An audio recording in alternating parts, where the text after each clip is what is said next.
This is Chat the Great. Doesn't need to elaborate, because the problem is that too many of the routes we have for making a statement, especially via social media, don't allow anybody enough to connect, actually interact. Yeah. Exactly. to actually express themselves properly. I mean, how can you do that in a limited number of characters? You can't, I've seen that, like, what's happening with the probably you don't understand nothing. What's happening with is like he's making like loads of comment about like COVID-19 and about like masks and stuff. And I've seen people like they start like big fans of them. They started to make, what are you doing? And this is really weird, because when you have like a huge, I don't know, guy like Morrissey or like Ian Brown, it's very hard sometimes to critique them, but you kind of have to at some point, you know what I mean? Because their music is their music and their behavior is their behavior. What do you think?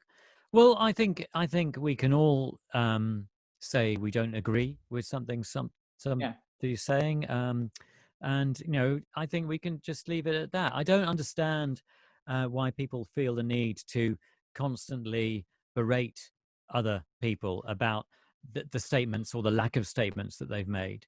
I think when you make a big statement, such as Ian has, then understandably he's going to get some kind of reaction and some kickback about that. Because it's a contentious statement, and I think people are right to take people to task, but you don't need to take them to task. You can just disagree and think you're wrong. That's it. Totally agree.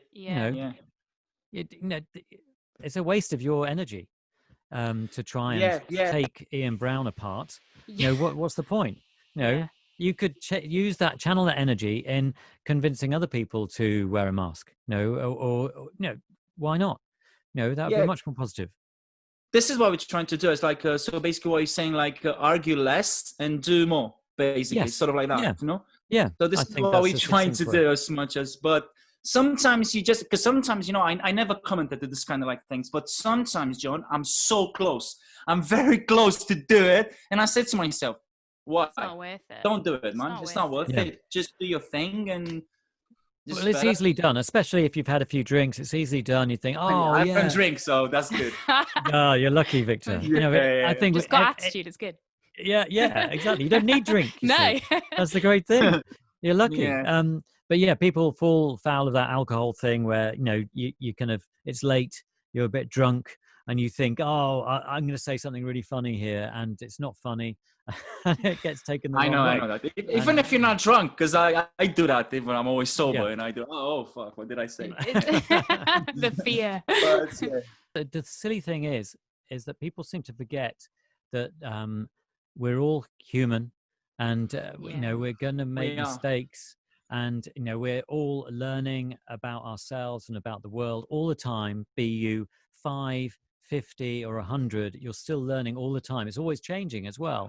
So you're trying to navigate your way in the world, and at certain points you feel that you have the answers. You feel that what you've been taught is the right thing, and it might not necessarily be the case. But sometimes you might need to be shown the error of your way of thinking, and other times you might need to learn that in different ways. And it's disappointing how little people try to see it from another person's point of view. And some of these, tried and tested cliches about, walking a mile in somebody else's shoes. Nobody seems to apply that at the moment, and everybody's on their high horse, and everybody thinks they've got the answer. They know best. No. And I mean, I was brought up in quite a strong religious background. My family were Catholic, and so sometimes in these situations I keep thinking of some of the things that I learned through that process, even though I'm not a believer now.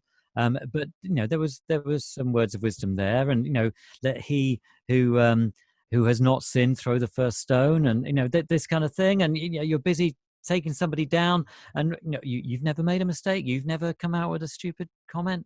I don't know. Yeah, so it's just social media is so powerful and so instant though. Once you've done it, it's out there, and then it's, even if you delete it quickly, someone's probably seen it. Like you just can't can't do anything. It's totally, just so totally, powerful. and yeah, and that's the amazing thing. They've not only seen it, but they've made a screen grab as well. Yeah.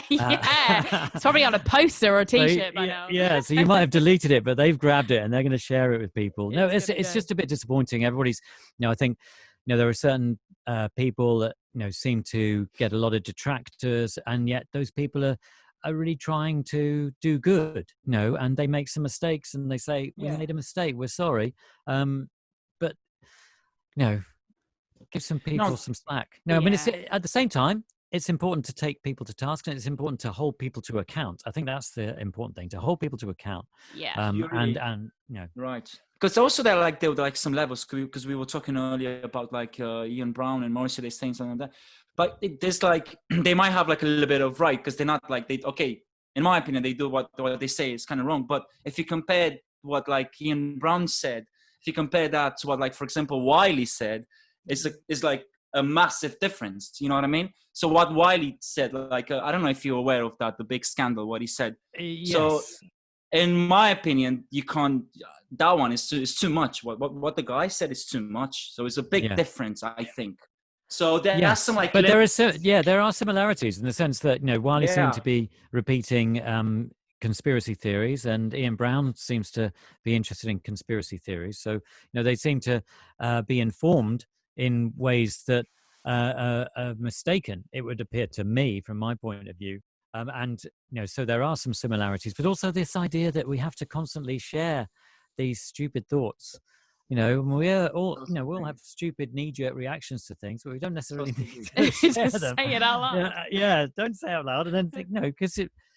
Yeah. Anyway, there are some things that unfortunately, like, it's as an artist, especially when you're like, it's very hard for you to say it. Because sometimes I would like to say something about something. I would like to comment, and I'm not talking just like as a band to have like a public statement and stuff. But we were like, man, are you sure we're gonna do it? That's why I was asking you earlier about like the difference between like rock and roll these days and rap music, because like I feel like the guys in rap and roll, in rap music, they have more. Okay, man, you know what? Fuck it, man. I'm gonna say that.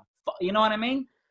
Yeah, I do. I mean, I think that there are people like that in all camps, they come out with stuff, and we all know outspoken people, some people who just like to make a big statement for shock value, and they're just people we know, and they're a bit like that, and when you know them, you take it with a pinch of salt and you think, oh, that's just him. But at the same time, if you're going to have standards, if you're going to have certain ideas about what you can say and can't say, then you've got to balance it all. It's quite interesting working within an area such as radio, where there are certain standards that you have to adhere to, and that it's good to have that around you as well, and maybe we should all apply that to ourselves in general.